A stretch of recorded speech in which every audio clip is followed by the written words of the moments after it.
Subscribe करें और bell दबाएं ताकि कोई खबर रह न जाए।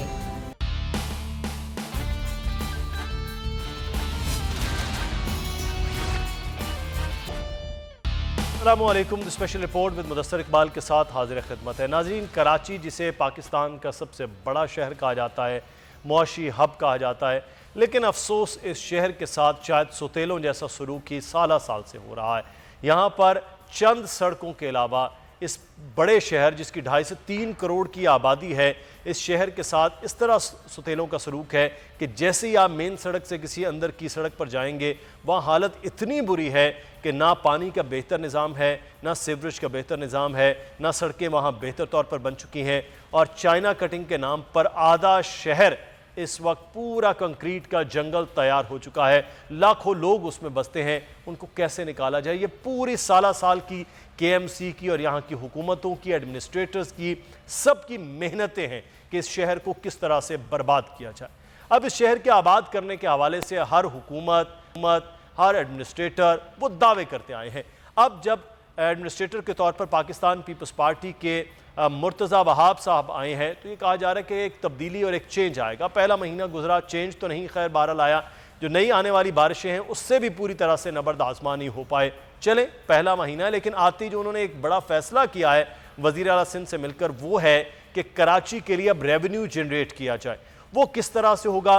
के इलेक्ट्रिक के बिलों में डायरेक्टली 2.5 से 3 मिलियन लोग, यानी कि इस वक्त 25 से 30 लाख जो लोग हैं, यहाँ पर घर हैं जहाँ पर के इलेक्ट्रिक के बिल्स जाते हैं, उनसे अब 200 रुपया फ़ी घर फ़ी मीटर टैक्स जो है वो वसूल किया जाएगा और इससे एक बड़ी रकम तकरीबन 8 से 9 बिलियन रुपए सालाना के हवाले से कहा जा रहा है कि वो इकट्ठी होगी जो शहर पर लगाई जाएगी। सवाल ये है कि इससे पहले क्या केएमसी जो सबसे अहम एक इदारा है कि आपने जायदाद खरीदनी है, फ़रोख्त करनी है, उसमें लाखों रुपया एक जो दो बायर और सेलर के दरमियान मुआहदा होता है उसमें उसको टैक्सों के मद में वसूल हो रहा है, तो क्या उससे क्या काम हुआ है? आज हम तमाम तर मामलात पर बात करेंगे। हमारे साथ इस वक्त मौजूद हैं हमारे रिपोर्टर जो हवाले से बड़ी डिटेल्स रखते हैं और जानते हैं। अमजद कायम खानी। अमजद, बहुत शुक्रिया आपके वक्त का, हम आपसे इस पर बात करेंगे। हमारे साथ नादिर कबूल साहब, पाकिस्तान पीपल्स पार्टी के रहनुमा हैं कराची से, बहुत शुक्रिया नादिर कबूल साहब आपके वक्त का। हसन साबिर साहब ने हमें ज्वाइन किया है, सेक्रेटरी जनरल है पाक सरजमीन पार्टी के और एडवोकेट भी। हम उनसे भी जानेंगे ये जो फैसला हुआ है क्या इसको कुछ चैलेंज भी हो सकता है या क्या हो सकता है। वैसे तो आपकी याद दहानी के लिए नाज़रीन, सबसे पहले टैक्स जो है वो मुस्तफ़ा कमाल साहब जब मेयर कराची हुए थे तो एक टैक्स उन्होंने लगाया, तो उसको भी फिर साबिका मेयर नेमतुल्लाह खान मरहूम ने इसको चैलेंज भी किया था। आज हम इस सूरत हाल पर बात भी करते हैं। सबसे पहले अमजद कायम खानी, ये जो टैक्स है अब तरीक़ाकार बहुत आसान ले लिया गया कि बिजली का बिल तो जाना ही जाना है, बिजली का बिल जमा होना ही होना है। तो जैसे टेलीविज़न की एक साल से फ़ीस ली जा रही थी, अब अमजद 200 रुपया केएमसी रखवा रहा है कि जी ये वसूल किया जाएगा। ये क्या बहुत गरीब इदारा हो गया केएमसी के एक नए टैक्स कराची वालों के लिए तैयार हो गए?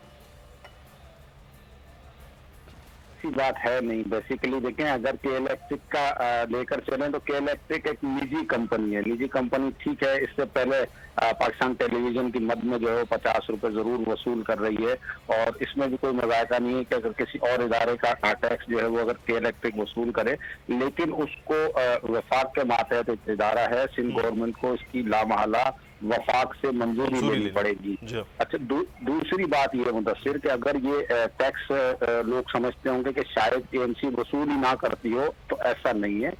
जो सेल एनओसी होती है, कोई भी मकान, जैसे अगर मुदस्सिर मैं या आप अगर कोई मकान फरोख्त करने जाएंगे तो उसकी एक सेल एनओसी होती है जो केएमसी जारी करती है। वो एनओसी उसी सूरत में मिलती है जब रिकवरी डिपार्टमेंट से उस मकान पर जो पैसे वाजिबुल अदा है, जो टैक्स अब तक उस मकान के जरिए अदा नहीं किए गए, वो उस वक्त वसूल किए जाते हैं और एनओसी जारी किया जाता है। तो ये टैक्सेस इनडायरेक्टली वसूल किए जा रहे थे पहले भी, लेकिन अब ये डायरेक्ट टैक्स वसूल करने का सिंध हुकूमत ने फैसला कर लिया है। तो ऐसा नहीं है कि ये सारे टैक्स वसूल फायर ब्रिगेड का अगर टैक्स वसूल कर लिए जाएंगे तो यहाँ कोई बड़े नहीं, आटे में नमक के बराबर वो सारे टैक्स हैं जिनसे ये केएमसी को और शहर को चलाना मुश्किल नहीं, मुमकिन ही नहीं है। बल्कि इन टैक्सों से 57 करोड़ 60 करोड़ के करीब तो सिर्फ केएमसी मुलाजमीन की तनख्वाहें हैं हर महीने की, जो केएमसी अदा करती है अपने मुलाजमीन के फौज जफर मौत तो जो है वो मुलाजमीन है केएमसी के अंदर।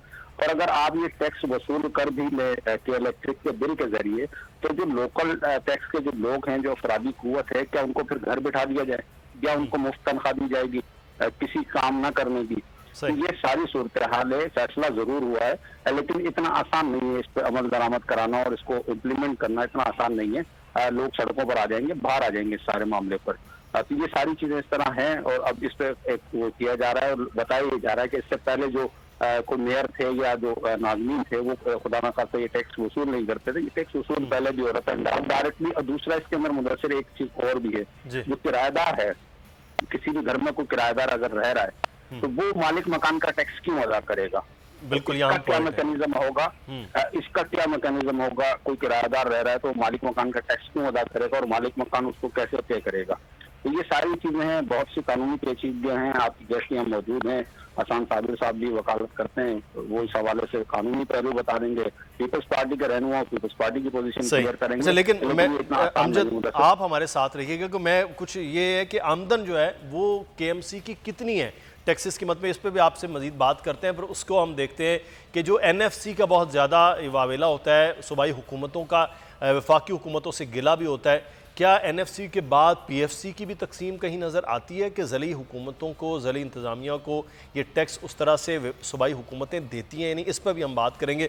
हसन साबिर साहब से पहले बात कर लेते हैं, फिर मैं एंड पे हुकूमती मौक़िफ़ लेंगे। हसन साबिर साहब, ये दो चीज़ें अभी अमजद कायम खानी में बता रहे, एक तो ये इतना आसान नहीं है क्योंकि माजी में भी हमने मुस्तफ़ा कमाल साहब ने जब टैक्स के हवाले से उस वक्त किया था तो उस वक्त भी चैलेंज किया गया अदालत में कि ये कराची के लोगों के लिए बोझ है। अब ये जो एक तरीक़ाकार है कि डायरेक्ट टैक्स जो है वो इनडायरेक्ट टैक्स का जो मामला है वो है कि जी बिजली के बिलों की मद में ले लिया जाए, तो ये आप समझते हैं आसान कि ये इतना आसान है कि अब कराची के 2.5-3 लाख घरों का या मीटर्स के लोग जो हैं वो इस टैक्स को दे दें अपने लिए? मुदस्सिर भाई, बहुत इंपॉर्टेंट इशू आपने इस वक्त रेज किया है। देखिए, पीपल्स पार्टी की मौजूदा हुकूमत 13 साल कंटिन्यू इस सूबे पर हुक्मरानी कर रही है और टैक्सेस का बोझ फेडरल गवर्नमेंट और प्रोविंशियल गवर्नमेंट दोनों ने लादा हुआ है। इस शहर के ऊपर जो सबसे ज्यादा टैक्स देता है, इस एक शहर से जब पूरे मुल्क का रेवेन्यू इंजन चलाया जाता है, उसी शहर पर एक्स्ट्रा बोझ डालने जा रही है। पीपल्स पार्टी की गवर्नमेंट वो वाहिद प्रोविंशियल गवर्नमेंट है पूरे पाकिस्तान में जिसको एनएफसी के मद में सबसे ज्यादा पैसे मिलते हैं। 800 से 850 अरब रुपए एनएफसी की मद में लेते हैं। वो 800 से 850 अरब रुपए जो इनको मिलते हैं वो कराची की टैक्स कलेक्शन की वजह से ही मिलते हैं।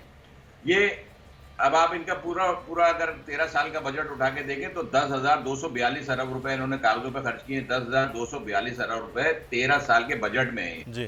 तो इन एनएफसी से जितने पैसे मिलते हैं, इनको अपने अखराजात के लिए कितने पैसे चाहिए होते हैं, अपनी अर्निंग के लिए कितने चाहिए, अपने टैक्सेस की मद में मजीद कितने पैसे ये वसूल करते हैं। जैसे अभी अमजद भाई ने बताया कि प्रॉपर्टी टैक्स की मद में, ये टोल टैक्स की मद में, ये और दूसरे इवन ये कि जो पोर्ट कराची पोर्ट ट्रस्ट से जितनी गाड़ियां कंटेनर लेके निकलती हैं उन सब के ऊपर प्रोविंशियल गवर्नमेंट भी एक टैक्स लगाती है जो कि बिल्कुल नाजायज टैक्स है। फेडरल गवर्नमेंट का पोर्ट के साथ ताल्लुक है, वो फेडरल ड्यूटी तमाम लग जाती है, उसके बावजूद प्रोविंशियल गवर्नमेंट जो है वहां पर एक टैक्स कलेक्शन बूथ लेती है और वहां से वो उसके बगैर वो गाड़ी कंटेनर लेके पूरे पाकिस्तान में ट्रैवल नहीं कर सकती जब तक वो टैक्स अदा ना कर दिया जाए। उसके बाद अगर आप ये आ जाते हैं एडमिनिस्ट्रेटर साहब या इन्होंने प्रोविंशियल गवर्नमेंट ने सोच लिया कि इजाफी टैक्स कैसे लगाया जाए।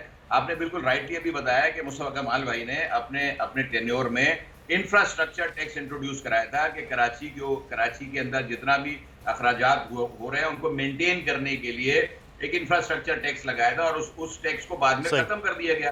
देखिए मेरे हाथ में इस वक्त जो है ना कराची वाटर सीवरेज बोर्ड का ये बिल है जिसके अंदर ये तमाम कॉलम्स ऑलरेडी मौजूद हैं, जिसके अंदर सीवरेज, कंजर्वेंसी, फायर, ये तमाम चार्जेस इसके अंदर लगाए जाते हैं। ये Karachi water and sewerage board का है, ये अलग वसूल करेगा। लेकिन असल में अब ये कहा जा रहा है कि यहाँ पे खत्म करेंगे 27-28 करोड़ रुपए और वहां जाके अब ये 28 जो 8 से 9 अरब रुपया वसूल किया जाएगा। खुर्रमशेर जमान साहब ने भी हमें ज्वाइन किया, पाकिस्तान तहरीक इंसाफ कराची के सदर भी हैं। कराची का मामला है बड़ा अहम खुर्रमशेर जमान साहब कि अब सूबाई हुकूमत शहरी हुकूमत के साथ ये मिलकर कि यहाँ 200 रुपया पर मीटर के तौर पर अब वसूल किया जाएगा ये टैक्स। आपका क्या मौक़िफ़ है सर बहसीत अपोजिशन जमात इस वक्त कराची में और सिंध के अंदर?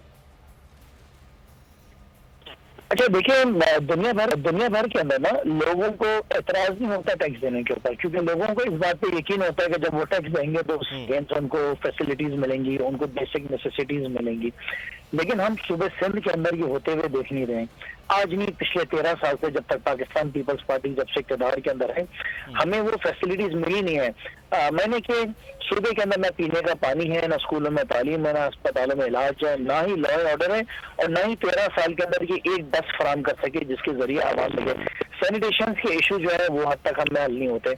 सो बेसिकली ये तो जब इनकी तैनाती हुई थी एडमिनिस्ट्रेटर कराची की, आपको याद है कि उसी दिन हमने इनकी मुखालफत की थी। हमने कोर्ट के अंदर केस भी डाला हुआ आर्टिकल 140A के तहत, जिसमें हमने डिमांड की कि फौरी तौर पर जो है बलदियाती इलेक्शन कराए जाए। और हमने उसी वक्त कह दिया था कि ये बेसिकली एक मैनेजर है। मैनेजर का क्या काम होता है? मैनेजर का काम होता है माल इकट्ठा करना अपने मालिक के लिए। ये माल इकट्ठा करने आए कराची के लोगों के लिए, अगर उन्होंने डिलीवर करना होता तो आज ही 13 साल पहले कर लेते। 2008 में जब इनकी हुकूमत बनी 5 से निर्माण कर लेते, 13 से 18 के निर्माण कर लेते। इन सारे अदवार के अंदर इन्होंने लोगों को डिलीवर तो नहीं किया। तो इस बात को साबित किया कि पाकिस्तान पीपल्स पार्टी सिर्फ कराची नहीं, उन इलाकों से भी दुश्मनी और लड़ाई की रखती जहाँ से जीत कर आए। नवाब शाह से जरदारी जीत कर आए। जरदारी ने क्या किया नवाब शाह के लिए, इलाका मर्दाना के लिए, मुराद अली शाह ने स्टेवन के लिए, दादू के लिए क्या किया। सो ये नालायकों का टोला है, और इनका जो वज़ीर आला है वो नालायकी आला है। जी खुर्रमशेर जमान साहब, लेकिन अब आपसे गिला होता है सिंध हुकूमत को कि अब आप वादा भी करते हैं कि फिर उसके बावजूद वज़ीर आज़म यहाँ फंड्स नहीं देते, कि जीते तो कराची से आप हैं, तो करेंगे फिर अल्टीमेटली तो अपना रेवेन्यू जनरेट करना है सिंध हुकूमत को शहरी हुकूमत के साथ मिलकर कराची के लिए। देखिए जनाब, आप थोड़ा बात समझने की कोशिश करें। 18वीं तरमीम के अंदर एक हिस्सा है फंड्स का जो कि हुकूमत सिंध को मिलता है। वफाकी हुकूमत तो इनको पैसा दे रही है ना, अरबों रुपए दे रही है, सालाना अरबों रुपए दे रही है। NSC के हिसाब से इनको मिला जा रहा है, लेकिन इन्होंने आज तक PFC के जरिए नीचे जिलों के अंदर इन्होंने पैसे की तकसीम नहीं करी है, लोगों के मसाइल हल करें। मतलब मेरा कहने का मकसद यह है कि शहर में आग लग रही है, फायर ब्रिगेड नहीं है तो वफाकी हुकूमत में बागन फायर ब्रिगेड दे।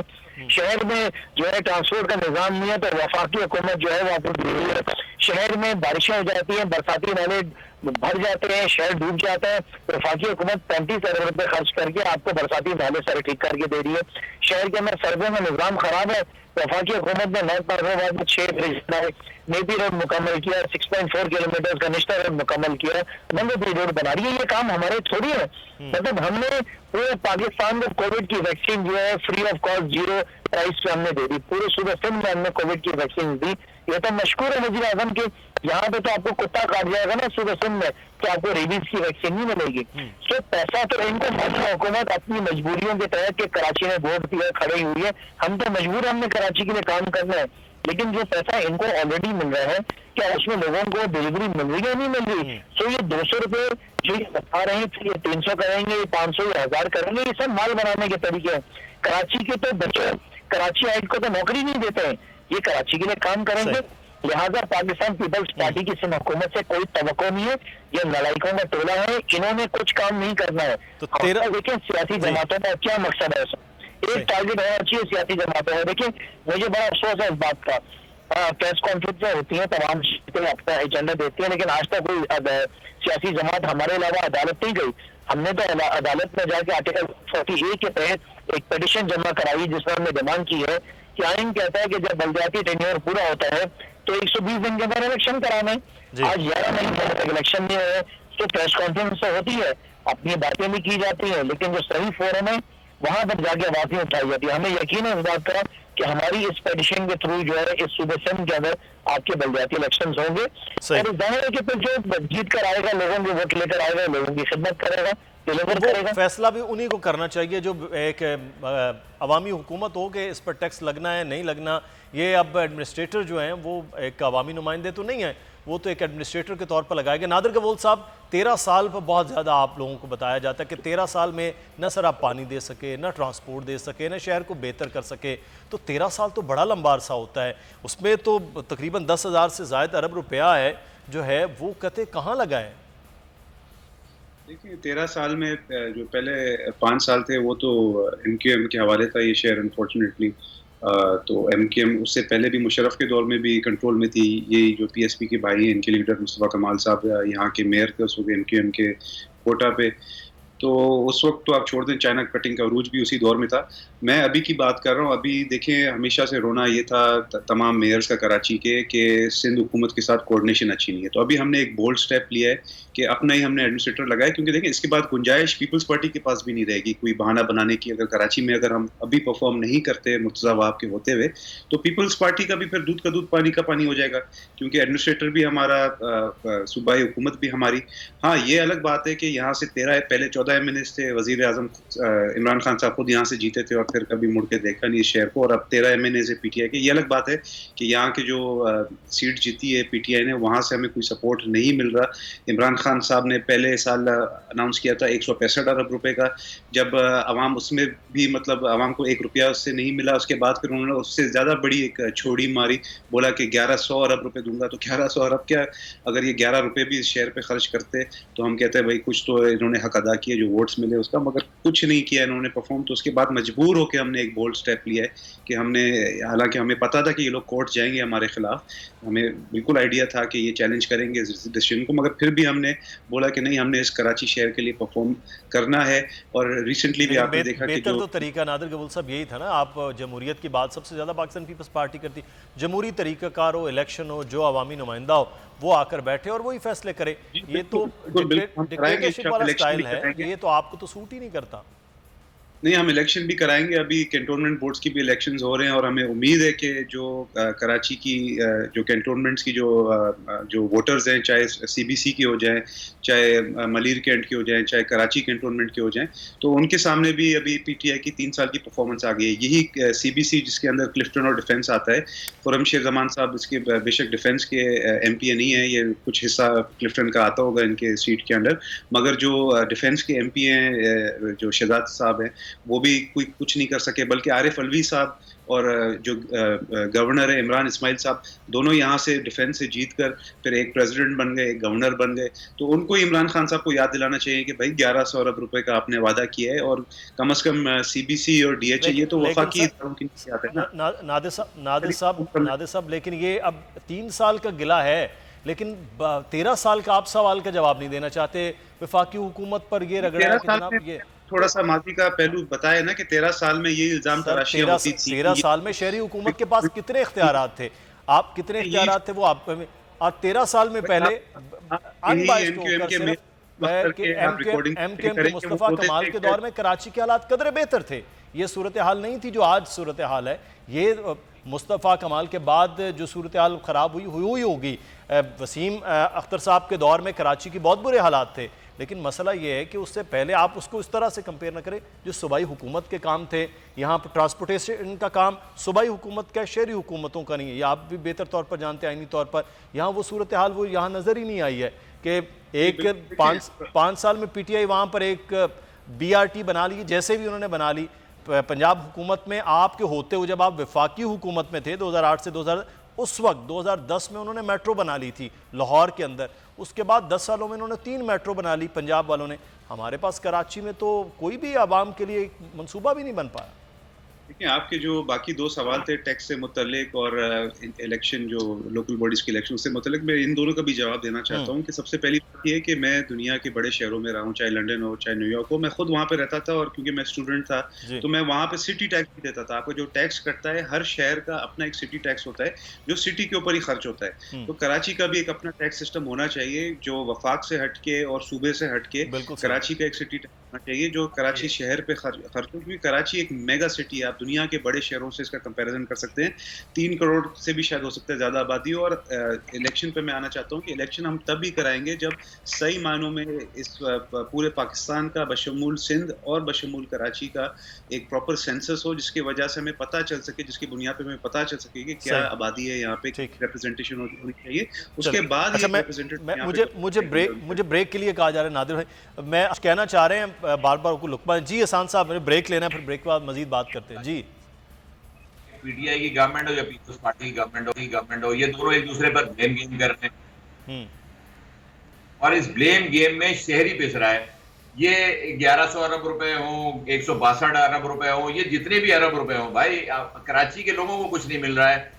ये अभी गबोल साहब ने फरमाया कि साहब क्योंकि वो चाइना कटिंग हो रही थी और 2008 में और उससे पहले जो है वो एमकेएम का दौर था, मूसा कमाल का दौर था, मूसा कमाल ने डिलीवर करके दिया था, उसको मेंटेन करना तो फिर सिंध गवर्नमेंट की या उसके बाद आने वालों की जिम्मेदारी थी। लेकिन क्या इन्होंने जिम्मेदारी पूरी की? इंफ्रास्ट्रक्चर के नाम के ऊपर अगर टैक्स वसूल करते हैं और उसको जो है इसके ऊपर लगाते हैं, तो ये सिंध गवर्नमेंट का काम था कि जब मैंने आपको अभी आपके इब्तदाइये में अर्ज किया था कि 850 अरब रुपए इनको एनएफसी में मिलते हैं, उस एनएफसी के 850 अरब रुपए ये कहाँ खर्च करते हैं, इसका जवाब नहीं दे पा रहे।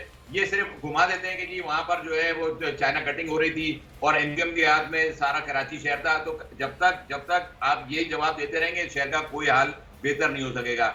गैर मुंतखब शख्स को अगर आप बिठाकर आप कहेंगे कि इम्प्लीमेंटेशन होगा तो गैर कानूनी गैर आईनी तरीकेकार है। आईनी तरीका ये कैसे कह सकते हैं कि साहब हम इलेक्शन नहीं कराएंगे? ये कौन होते हैं ये कहने वाले?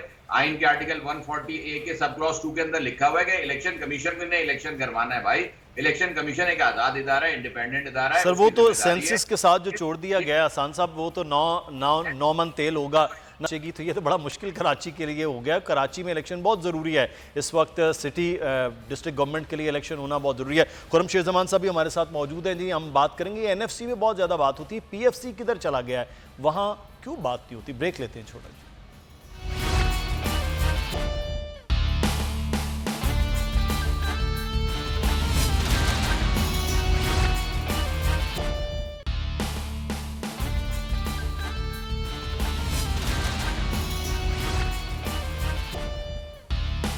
ब्रेक के बाद आपको खुश आमदीद कहते हैं। कराची के हवाले से बात हो रही है, टैक्सेस कराची में कितने लग रहे हैं कितने नहीं, एक बड़े लंबे सवाल हैं, लेकिन उसके बावजूद कराची में हो क्या रहा है ये एक अहम मामला है। अमजद कायम खानी, पहले तो मैं ये जानना चाहूँगा कि केएमसी की आमदन जो है वो अंदाज़न वो एक सालाना कितनी होती है जब वो बजट पेश किया जाता है, कितना खसारे का मामला होता है? दूसरा ये है जो अहम मामला है कि एनएफसी के लिए तो सिंध हुकूमत बारहा कहती है और उसका हक है कहना, लेकिन जो पीएफसी है यानी कि प्रोमेशल जो वार्ड है उसके फंड्स का वो क्या तरीकाकार है? वो कराची को उस मद में कितना पैसा दिया जा रहा होता है? देखें मुदस्सर, कराची की जो केएमसी की कुल आमदन है वो तो 20 से 25 करोड़ रुपए इसकी कुल आमदन है। अच्छा। इसके अलावा एक जो ऑक्ट्राय टैक्स है जो हुकूमत सिंध जो है इनको फराहम करती है केएमसी को, वो ऑक्ट्राय टैक्स की मद में तकरीबन 50 से 55 करोड़ के दरमियान ये फराहम किया जाता है, जिसमें से 57 करोड़ रुपए तो उनकी तनख्वाहें और पेंशन की मद में चला जाता है। तो कुल आमदनी है केएमसी की, ऑक्ट्राय टैक्स, सिंध गवर्नमेंट से मिलने वाले पैसा और जो अपनी डायरेक्ट टैक्स केएमसी वसूल करती है, 71 करोड़ जो है वो माहाना है। जो इसका कुल बजट है वो है 26 से 25 करोड़ रुपए का। जो हालिया बजट पेश किया गया वो भी 26 करोड़ समथिंग का इनका बजट है। तो इनकी सूरत हाल कुछ ऐसी है कि बस इतनी ही आमदन है कि हैंड टू माउथ जिसको कहा जा सकता है, इसके अलावा आप कोई प्रोजेक्ट नहीं बना सकते। जो इनके पार्क्स की मेंटेनेंस है, सड़कों की मेंटेनेंस है, जो स्ट्रीट लाइट्स हैं, और उन पर ये सारा खर्चा करने के बाद उनके पास कोई मेगा प्रोजेक्ट बनाने के लिए हत्ता के जो है वो इनके लिए कोई नई सड़क की कारपेटिंग करने के लिए भी जो है केएमसी के पास बजट नहीं मौजूद है। उसके लिए भी जो है केएमसी एडीपी की मद में जो है वो स्कीम बनाकर सिंध हुकूमत को पेश करती है, या अगर वफाकी हुकूमत दरख्वास्त करे कि अगर केएमसी की मदद करना चाहे तो वहाँ पे भी वो जो अपनी स्कीमें हैं वो बनाकर देती हैं और उसके जरिए उनको पैसे मिलते हैं, तो ये सड़कें वगैरह तामीर होती है। केएमसी खुद इंडिपेंडेंट नहीं है, जबकि जो बजट है जो एनएफसी का आपने जिक्र किया वो कराची ही का टैक्स है, वो कराची ही पे लगना है। उसका पहला जो हक है वो केएमसी का है, सिंध हुकूमत का हक नहीं है वो। तो वो पैसा जो 700-800 अरब रुपए जो सालाना वसूल हो रहा है उसमें से पीएफसी की मद में इनको पैसा नहीं दिया जा रहा, और ट्राई की मद में जो केएमसी का जो अपना जो हक है केएमसी को और जो डीएमसी है उनका हक है, अब वो उनको दिया जाता है। जो 97 में नवाज शरीफ के दौर में डॉक्टर टैक्स खत्म किए गए थे, उनको डायरेक्ट वसूल करना शुरू कर दिया गया था। तो ये सारी सूरत हाल है। केएमसी बिल्कुल तबाह बर्बाद है। एक पैसा नहीं है, एक लाइट लगाने का पैसा नहीं है इनके पास। इलाके में किसी की लाइट खराब हो जाए, स्ट्रीट लाइट बिजली खराब हो जाए, आप इनके अमजद कायम खानी, तो फिर सिंध हुकूमत जो है वो केएमसी पे हम कैसे, आप, मैं, नादिर साहब या हसान साहब, सिंध हुकूमत पर कैसे, केएमसी पर कैसे गिला कर सकते हैं जिसके पास टोटल 20 से 25 करोड़ रुपए आमदन में है? तो उससे हम कराची शहर की सफाई से लेकर कराची शहर में मेगा प्रोजेक्ट्स, उससे तवक्को तो नहीं कर सकते कि माजी में हम यही बार बार सुनते आए कि वफाकी हुकूमत है वो केएमसी को और डिस्ट्रिक्ट गवर्नमेंट को लताड़ती रही, सिंध हुकूमत है वो भी इसी तरह से, और हम खुद मीडिया में बैठकर केएमसी के हवाले से बहुत ज़्यादा ये बात करते रहे कि जी आप वो काम नहीं करते। 20-25 करोड़ रुपए में तो कराची शहर के पॉश एरिया में एक कमर्शियल प्लॉट आता है कि यहाँ 20 से 25 करोड़ रुपए में यहाँ क्या काम हो सकता है? हसान साहब, मैं आविद पे नादिर साहब से बात करते, ये तो बड़ी हैरानकुन सी चीज़ है कि जो अमजद कायम खानी बड़ी डिटेल से बता रहे हैं, इसमें तो बगैर सूबाई हुकूमतों के वो तो मामला चल ही नहीं सकता किसी भी शहर का, चाहे वो कराची हो या लाहौर हो। आइन के अंदर दर्ज किया गया कि आइन के आर्टिकल 8 में लिखा कि थ्री टाइप्स ऑफ गवर्नमेंट है। एक है फेडरल गवर्नमेंट, एक है प्रोविंशियल गवर्नमेंट और एक है लोकल गवर्नमेंट। लोकल गवर्नमेंट जो सेस लगा सकती है, जो टैक्सेस लोकल के गवर्नमेंट के तौर पर ले सकती है और वो अपने तौर पर अपने एरिया को रन करेगी। ग्रास रूट लेवल की बात है ना, क्योंकि ये दुनिया भर के अंदर नर्से, अभी मेरे दोस्त ये गबोल साहब ने फरमा रहे थे कि भाई ये दुनिया भर के हर शहर के अंदर तकरीबन ये इन्होंने विजिट किया और देखा कि सिटी टैक्सेस देते थे बीइंग ए स्टूडेंट। भाई वो डेवलप्ड कंट्रीज हैं, उनकी आप शहरों को तो देखिए, उनके पास डायरेक्ट टैक्स देते हैं, हम इनडायरेक्ट टैक्सेस भी दे रहे हैं और डायरेक्ट टैक्सेस भी दे रहे हैं। इस मद में इस शहर के, इस मुल्क के लोग बेइंतहा जो है टैक्सेस के बोझ के नीचे।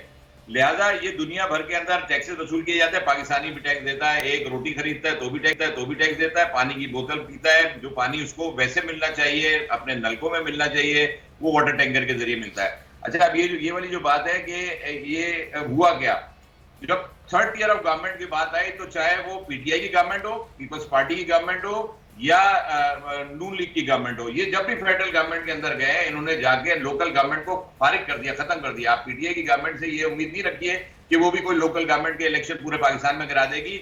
इमरान खान साहब ने वोट लेने के बाद सबसे पहला काम ये किया था कि पूरे पाकिस्तान में केपी के अंदर, पंजाब के अंदर उन्होंने जितने भी काउंसलर्स हैं उनको घर भेज दिया था। 1.5 लाख काउंसलर्स को घर भेज दिया गया और उनके वो केसेस करते रहे और फिर जाके बहाल हुए। आज भी उनको ऑफिसेज नहीं दिए गए उन काउंसलर्स को, जो यूसी के चेयरमैन और वाइस चेयरमैन थे, उनको पंजाब में काम करने नहीं दिया जा रहा। ये लोकल गवर्नमेंट देखें, मसाइल का हल, अगर अवामी मसाइल का हल करना है तो वो लोकल गवर्नमेंट के सिस्टम के जरिए ही लोगों के मसाइल हल हो सकते हैं। एक कॉन्स्टिट्यूएंसी होती है जिसके अंदर 4 लाख 5 लाख वोटर्स होते हैं और उस नेशनल असेंबली की सीट के ऊपर पॉपुलेशन 10 लाख की होती है। उस 10 लाख की पॉपुलेशन पे एक एमएनए, वो एमएनए पाकिस्तान में ये तस्वर कर लिया गया है कि वो इलेक्ट होने के बाद इस अपनी कॉन्स्टिट्यूएंसी में सड़क बना, बिल्कुल ये उनका काम ही नहीं है, उनका बुनियादी तौर पर तो काम नहीं है ना एमपीएस का। इवन ये तो सिटी डिस्ट्रिक्ट गवर्नमेंट्स के काम है कि वो करे, चाहे वो किसी भी शहर में हो, चाहे कराची जैसा बड़ा शहर, लाहौर जैसा शहर हो या फिर कोई छोटे छोटे शहर हो, ये डिस्ट्रिक्ट गवर्नमेंट के काम हैं, वहाँ के मुंतखब नुमाइंदों के काम हैं। बाकी बड़े असम्बलीज़ के अंदर तो लेजिस्लेशन के काम है, वहाँ से चीज़ें हों तो नीचे जाएँ। लेकिन हमारी ये तवक्को होती है कि कल को हसान साहब एमएनए हों, नादिर गबोल साहब एमपी वज़ीर हों तो हम चाहेंगे कि मेरी गली बन जाए, वो बनाइए, उनका काम नहीं है। तो हम ये चाहते हैं कि अपनी पावर जो है वो नीचे ना जाए, वो चाहे मुस्लिम नून हो, पीपल्स पार्टी हो, पीटीआई हो, कोई भी हुकूमत हो, वो चाह ही नहीं रही है। आप बिल्कुल ये इस बात पे मैं एग्री कर रहा हूँ आपके कि वो नहीं हो रहा। लेकिन एक चीज़ मैं, नादिर गबोल साहब, एक चीज़ यहाँ पर ये है कि जो 25-30 करोड़ रुपए है, इसमें तो सर आप मालूम है, हमें भी मालूम है, इतना बड़ा शहर है, उसको फीकस भी तकसीम किसी एक वार्ड पर या यूनियन काउंसिल पर भी किया जाए तो वहाँ भी काम नहीं हो सकता। तो यहाँ तो फिर सूबाई हुकूमतों ने ही काम करना है ना। फिर हम बार बार शहरी हुकूमत, वफाकी हुकूमत को जिम्मेदार ठहरा कर हम सूबाई हुकूमत को बरी जिम्मा कैसे करें? अगर आप वसीम अख्तर साहब थे तो हम सालाना तकरीबन 26 अरब रुपए दे रहे थे उनको, मगर वो फिर भी रोते रहते थे कि उनके पास फंड्स नहीं है। हालांकि वो खुद खरबोपति बन गए इस दौरान, मगर कराची के ऊपर उन्होंने खर्चा नहीं किया। मगर बात घूम फिर के वही आ रही है कि हमने जो इस वक्त स्टेप लिया, इसके बाद देखिए हमें भी मौका नहीं मिलेगा कुछ बोलने का अगर हम परफॉर्म नहीं करें, क्योंकि अभी तो तमाम जिम्मेदारियां अभी हमारे ही हाथ में, सिवाय कैंटोनमेंट बोर्ड्स की। क्योंकि अभी भी आपको पता है कि जो क्लिफ्टन कैंटोनमेंट बोर्ड हो गया या मलीर कैंटोनमेंट हो गया, उसके अलावा पोर्ट कासिम अथॉरिटी के अलग इलाके हैं, केपीटी के अलग इलाके हैं, उनको हटा के जितनी भी जिम्मेदारियां हैं अब वो हमारे हाथ में। केएमसी के जो मेन रोड्स आ जाते हैं वो केएमसी के अंडर आ जाते हैं, केएमसी के पार्क्स हैं, केएमसी के स्कूल्स हैं, मेडिकल फैसिलिटीज़ है। तो इंशाल्लाह सिंध हुकूमत की तरफ से जो फंडिंग हम माजी में कर रहे थे 26 अरब रुपए, उसके अलावा अभी जो नए टैक्स लगाए हैं, और इंशाल्लाह आप देखेंगे कि परफॉर्मेंस होगी। और अभी भी मेरे भाई कह रहे थे कि इंफ्रास्ट्रक्चर पे हमने क्या खर्चा किया है। मुदस्सिर भाई आप भी कराची शहर में रहते हैं, आपने देखा होगा कि टीपू सुल्तान रोड ले लें, शहीद मिलत रोड ले लें, यूनिवर्सिटी रोड ले लें, उसके अलावा आपके यही बोल के दफ्तर के करीब एक रिसेंटली इनॉग्रेशन हुई है मलीर एक्सप्रेसवे की, जो डिफेंस लेके बैरिया टाउन और जो डीएचए सुपर हाईवे पे जो है उसको कनेक्ट करेगा और आमदोरफ्त बहुत आसान कर देगा कराची के अवाम के लिए। तो काम तो हम कर रहे हैं, खर्चा कर रहे हैं कराची के ऊपर। और अगेन आई विल रिपीट कि अभी जब से हमने एडमिनिस्ट्रेटर भी अपना लगाया है, तो उसके बाद आप देख लेंगे परफॉर्मेंस का जायजा ले लेना, 1 साल या 2 साल के बाद आप देख लेना। अगर हम नहीं परफॉर्म करें तो एटलीस्ट हम फिर आवाम के सामने कुछ बोल भी नहीं सकेंगे। फिर नबील नादिर गबूल साहब, यहाँ से मेरे साथ आप यहाँ कुरंगी के इलाके में जो आपके ज़िला कुरंगी जो आपने बनाया उसके अंदर आप आ जाएं। नॉर्थ कराची में मेरा जाना हुआ, मेरे लिए शॉकिंग था कि न्यू कराची फिर नॉर्थ कराची में ये सूरत हाल ऐसी क्यों है यहाँ पे लोगों के लिए।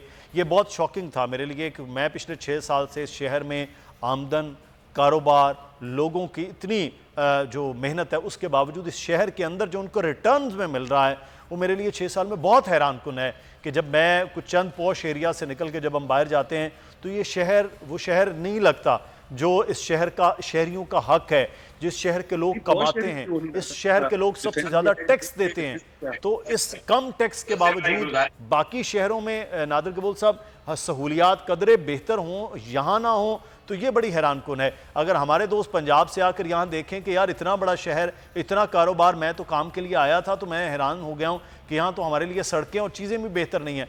तो ये फिर बड़ा सवाल आम है कि अब तक ये हम बार बार मतलब आप साहब से कि कोई एक बड़ा स्टेप बताइए जो आपने 1 महीने में ऐसा लिया हो जिससे कोई ऐसी चेंज आया हो। तो वहाँ अभी वो उस पूरे के पूरे टेन्योर में है कि हम इसको बेहतर कर रहे हैं। तो बेहतर करने का बड़ा एक लंबा प्रोसेस है जो 13 साल से सवाल है या जो 1 माह का सवाल है। हसन साबिर साहब, आप बात कुछ करना चाह रहे थे, बीच में कीजिएगा। दूसरा ये हल क्या है सर, तरीकाकार हल क्या है कराची के लिए? मेरी बात क्योंकि थोड़ी सी रह गई थी, मुदस्सिर भाई देखिए ये वाली जो बात है ना कि हुआ क्या और क्यों नहीं जो है आगे बढ़ सका।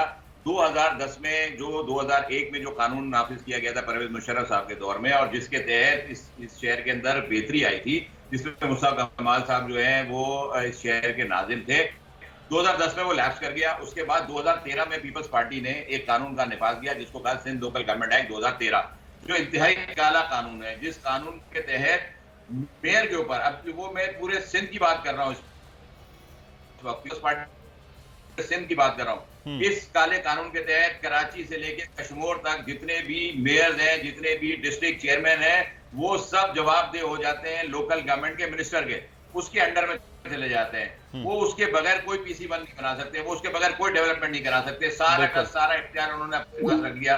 इस कानून के तहत आइन की खिलाफ वर्जी कर रहे हैं। 140A के अंदर जो पावर्स जो डिवॉल्व करनी थी, आइन कह रहा है डिवॉल्व करनी है पावर, इन्होंने डिवॉल्व करने की वजह और उसके अंदर से जो है कब्जा करके उसको जो है उसके ऊपर हासिल बन के बैठ गए। ये चाहते ही नहीं थे कि जो है, देखिए कराची शहर में 2013 के और उसके बाद के इलेक्शन के अंदर 2016 के इलेक्शन में 209 यूसीज थी, 209 यूसीज। अब इन 209 यूसीज में अगर किसी भी जमात को जो है वो एब्सोल्यूट मेजॉरिटी नहीं मिलती है, खड़े नहीं कर सकते, क्योंकि इतने लोग एक सीट के ऊपर एक यूसी में 11 लोग चाहिए, 11 इलेक्टेड नुमाइंदे।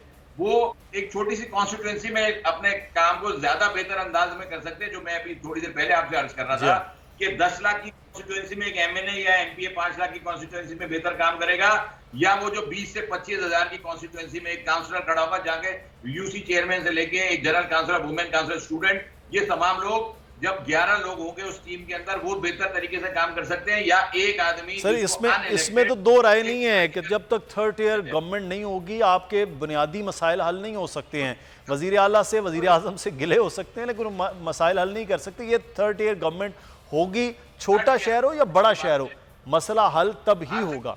बिल्कुल। आपने पीएफसी की बात की है कि हमने ये गुजारिश की है और हम फोर कॉर्नर में आपसे भी हमेशा से ये गुजारिश कर रहे हैं और आप उसको माशाल्लाह हाईलाइट भी कर रहे हैं कि एनएफसी की तरह पीएफसी अवार्ड का इजरा किया जाए। जो शहर जितना ज्यादा टैक्स कलेक्शन होती है जिस शहर से, उस पर खर्च भी तो होना चाहिए, उसी तरीकेकार के मुताबिक उसकी तकसीम हो। यही बात है। बहुत शुक्रिया हसन साबिर साहब हमारे साथ मौजूद थे, नादिर गबोल साहब आपका भी बहुत शुक्रिया, कायम खानी हमारे नुमाइंदे मौजूद थे। आप तीनों अहबाब का शुक्रिया अदा करते हैं। ब्रेक लेना जी, ब्रेक के बाद वापस आएंगे, फिर बात करेंगे कि एक सेक्टर जो बड़ी तेज़ी के साथ तरक्की कर रहा था, वहाँ भी महंगाई के इतने शदीद असरात हुए हैं कि बड़े बड़े ख्वाब जो वज़ीर आज़म ने देखे हैं क्या वो पूरे हो पाएंगे या नहीं। ब्रेक लेते हैं।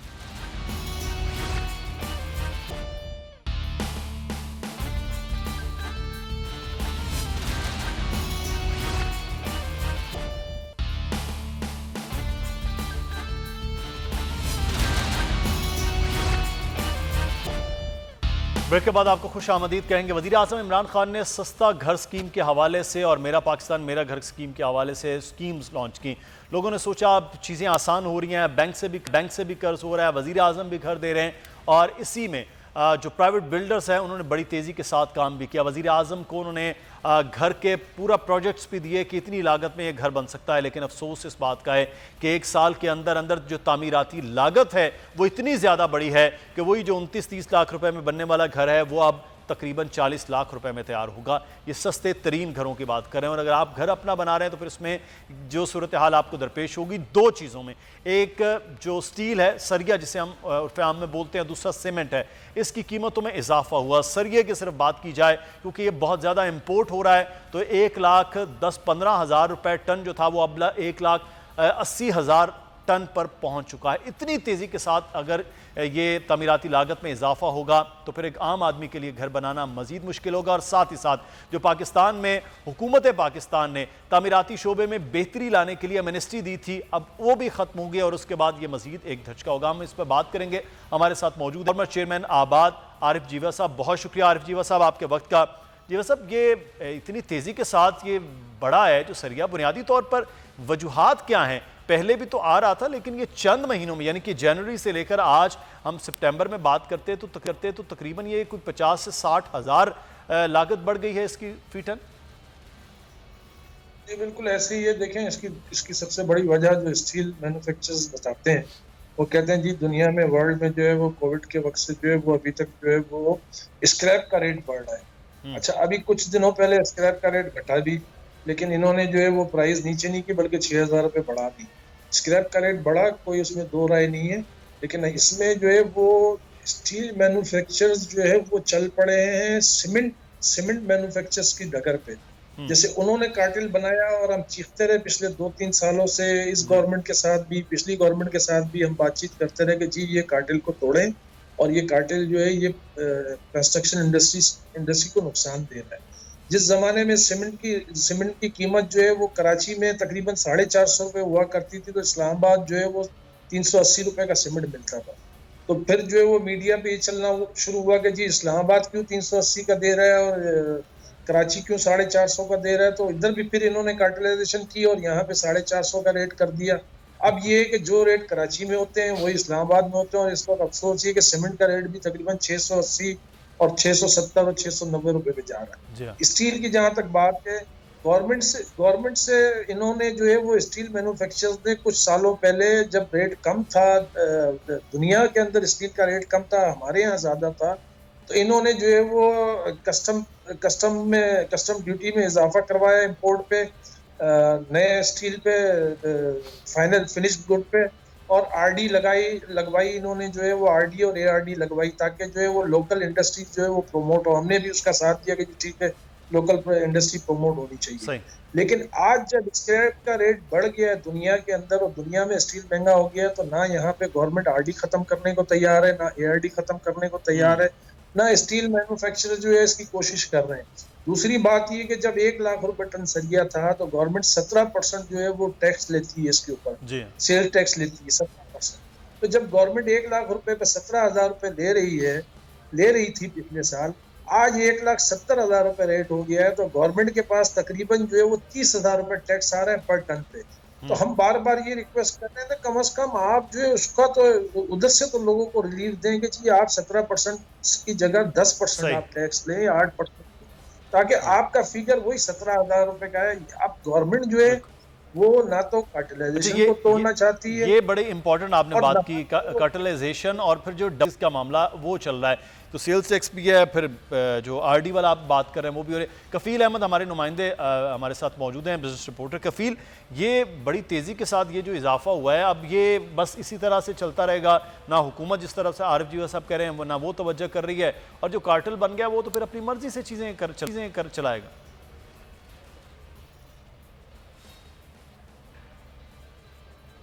जी कफील।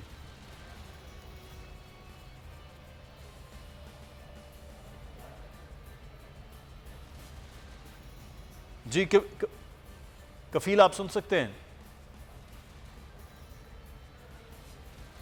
अच्छा, कफील से लेकिन आरिफ जीवा साहब, अब इसका हाल क्या? बस यही तरीकाकार कि ये बढ़ता रहेगा और आम आदमी के लिए स्पेशली जो बात है कि घर आसानी से बनाया जा सके वो तो मजीद महंगा हो गया, तो अब हल कोई नहीं है सर इसका? देखिए, एक हल तो मैंने आपको बताया कि गवर्नमेंट फिलहाल जो है टैक्स में कमी करे, और जो इसकी स्टील स्क्रैप दुनिया में जो है वो रेट कम हुआ है, तो उसका जो है वो स्टील इंडस्ट्रीज जो है वो मैन्युफैक्चरर्स जो है वो उसका जो भी रेट कम हुआ है उसको मार्केट में जो है फ्लोट करें, क्योंकि जब रेट बढ़ता था तो आप अगले दिन सुबह 5,000 रुपए बढ़ा देते थे। अब रेट कम हुआ है तो आप उसको कम नहीं कर रहे हैं। आप कहते हैं जी वहां से हमारा माल इधर आएगा, इधर पहुंचेगा फैक्ट्री में, फिर हम रेट कम करेंगे। ये तो कोई जस्टिफिकेशन नहीं है। जब बढ़ता था फौरन बढ़ा देते। दूसरा, जब प्राइम मिनिस्टर ने अभी मिसाल है, अगर आप उसी एग्जांपल को ले लेंगे, गाड़ियों के मैन्युफैक्चरर्स ने ऑटो इंडस्ट्री में गाड़ियों के रेट्स बढ़ाना शुरू किए, तो प्राइम मिनिस्टर ने फौरन इंटरवीन किया और उनके जो है वो रेट्स को कंट्रोल किया गया या करने की कोशिश की गई।